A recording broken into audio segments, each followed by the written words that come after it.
Hello guys, this is Greg. Welcome to my today video. I decided to start today the series of videos and also readings of the book Think and Grow Rich by Napoleon Hill. This is one of the most important books that I have ever read in my life, and it is very known, well known and famous in motivational literature.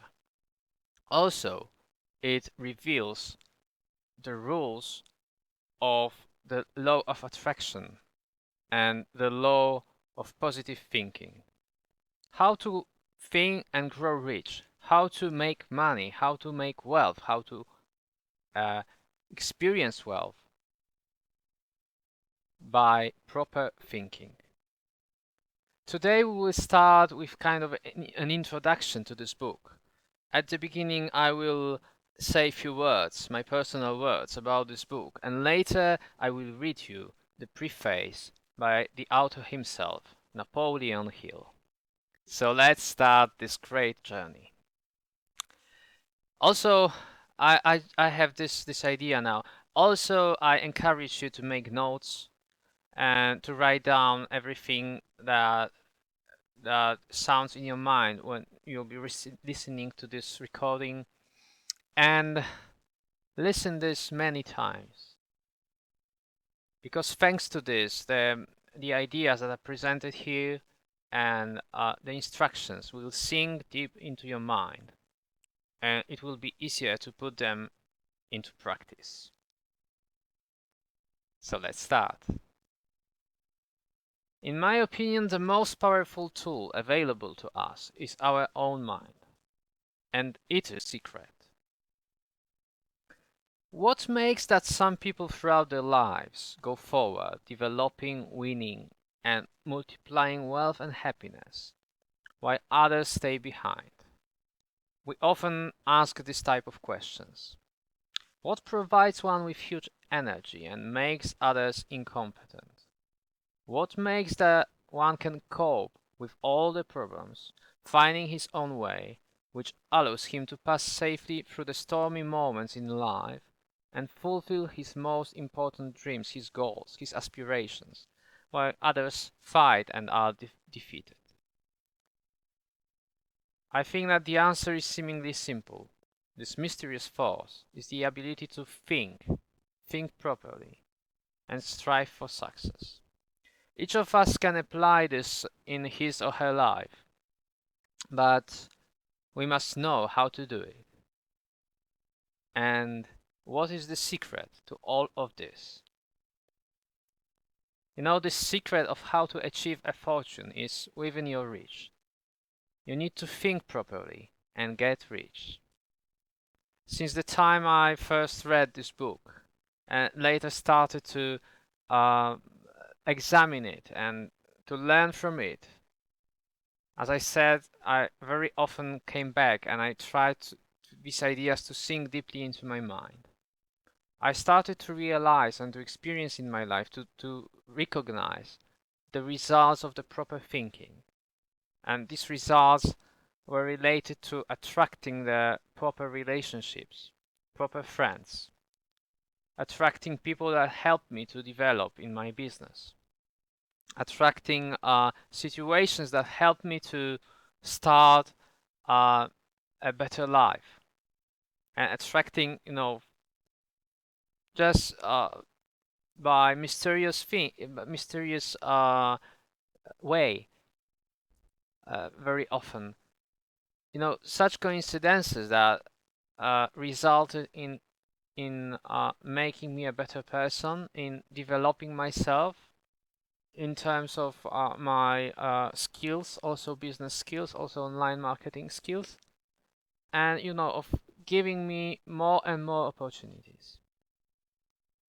This book, Think and Grow Rich, is, as I said, the classic in motivational literature. It is considered for the motto that pushes countless people towards fortune and well-being. And you need to know that it will show you how to implement it and make it work immediately. By listening to me reading this book, you will learn why some people get very rich and why they are lucky. If you implement the methods and you will think properly, you will become one of them. So, as I said, let's start with the author's preface. First, let's look at the author. This is the Napoleon Hill himself, reading his Think and Grow Rich. The author's preface. In every chapter of this book, mention has been made of the money-making secret, which has made fortunes for more than 500 exceedingly wealthy men, whom I have carefully analyzed over a long period of years. This secret was brought to my attention by Andrew Carnegie. By the way, now you can see his picture on the screen. More than a quarter of a century ago, the canny, lovable old Scotsman carelessly tossed it into my mind when I was but a boy. Then he sat back in his chair with a merry twinkle in his eyes and watched carefully to see if I had brains enough to understand the full significance of what he had said to me.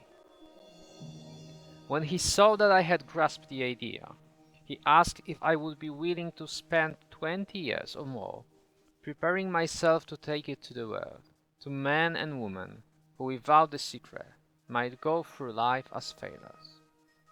I said I would, and with Mr. Carnegie's cooperation, I have kept my promise.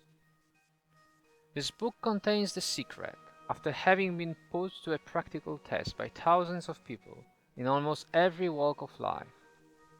It was Mr. Carnegie's idea that the magic formula, which gave him a stupendous fortune, ought to be placed within reach of people who do not have time to investigate how men make money.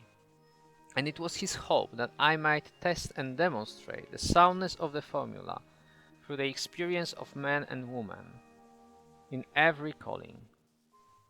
He believed the formula should be taught in all public schools and colleges, and expressed the opinion that if it were properly taught, it would so revolutionize the entire educational system that the time spent in school could be reduced to less than half. In the chapter on faith, you will read the astounding story of the organization of the giant United States Steel Corporation, as it was conceived and carried out by one of the young men through whom Mr. Carnegie proved that his formula will work for all who are ready for it. This single application of the secret by that young man, Charles M. Schwab, made him a huge fortune in both money and opportunity. Roughly speaking, this particular application of the formula was worth $600 million. Arthur Nash, a Cincinnati tailor, used his near bankrupt business as a guinea pig on which to test the formula. The business came to life and made a fortune for its owners. It is still thriving, although Mr. Nash has gone. The experiment was so unique that newspapers and magazines gave it more than $1 million worth of laudatory publicity. The secret to which I refer has been mentioned no fewer than 100 times throughout this book. It has not been directly named, for it seems to work more successfully when it is merely uncovered and left inside, where those who are ready and searching for it may pick it up. That is why Mr. Carnegie tossed it to me so quietly without giving me its specific name. If you are ready to put it to use, you will recognize this secret at least once in every chapter. I wish I might feel privileged to tell you how you will know if you are ready, but that would deprive you of much of the benefit you will receive when you make the discovery in your own way. While this book was being written, my own son, who was then finishing the last year of his college work, picked up the manuscript of chapter 2, read it, and discovered the secret for himself. He used the information so effectively that he went directly into a responsible position at a beginning salary greater than the average man ever earns. His story has been briefly described in chapter 2. When you read it, perhaps you will dismiss any feeling you may have had at the beginning of the book, that it promised too much.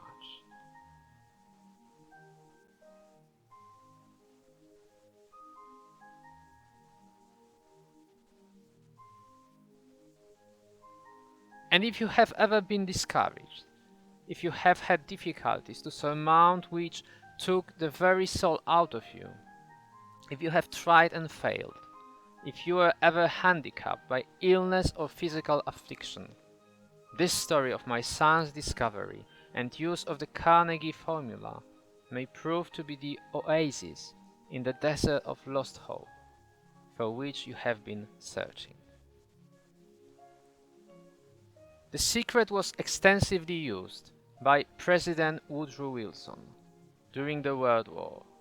It was passed on to every soldier who fought in the war, carefully wrapped in the training received before going to the front. President Wilson told me it was a strong factor in raising the funds needed for the war. A peculiar thing about this secret is that those who once acquire it and use it find themselves literally swept onto success with but little effort, and they never again submit to failure. If you doubt this, study the names of those who have used it. Wherever they have been mentioned, check their records for yourself and be convinced. There is no such thing as something for nothing. The secret to which I refer cannot be held without a price, although the price is far less than its value. It cannot be had at any price by those who are not intentionally searching for it. It cannot be given away, it cannot be purchased for money, for the reason that it comes in two parts. One part is already in possession of those who are ready for it. The secret serves equally well all who are ready for it. Education has nothing to do with it. Long before I was born, the secret had found its way into the possession of Thomas Edison, and he used it so intelligently that he became the world's leading inventor, although he had but 3 months of schooling. The secret was passed on to a business associate of Mr. Edison. He used it so effectively that although he was then making only $12,000 a year, he accumulated a great fortune and retired from active business while still a young man. You will find his story at the beginning of the first chapter. It should convince you that riches are not beyond your reach, that you can still be what you wish to be, that money, fame, recognition, and happiness can be had by all who are ready and determined to have these blessings. Somewhere as you read, the secret to which I refer will jump from the page and stand boldly before you, if you are ready for it. When it appears, you will recognize it. Whether you receive the sign in the first or the last chapter, stop for a moment when it presents itself and turn down a glass. For that occasion will mark the most important turning point of your life. Remember too, as you go through the book, that it deals with facts and not with fiction, its purpose being to convey a great universal truth through which all who are ready may learn not only what to do, but also how to do it, and receive as well the needed stimulus to make a start. As a final word of preparation before you begin the first chapter, may I offer one brief suggestion which may provide a clue by which the Carnegie secret might be recognized, it is this: all achievements, all earned riches have their beginning in an idea. All achievement, all earned riches have their beginning in an idea. If you are ready for the secret, you already possess one half of it. Therefore, you will readily recognize the other half the moment it reaches your mind. So guys, keep calm, think, and grow rich. Tomorrow we'll be starting with first chapter. Once again, I advise you to listen to this recording again and again and reflect on it. Write down everything that you may think, share it with others, and embark on this great journey of improving the way you think. All the best. Bye.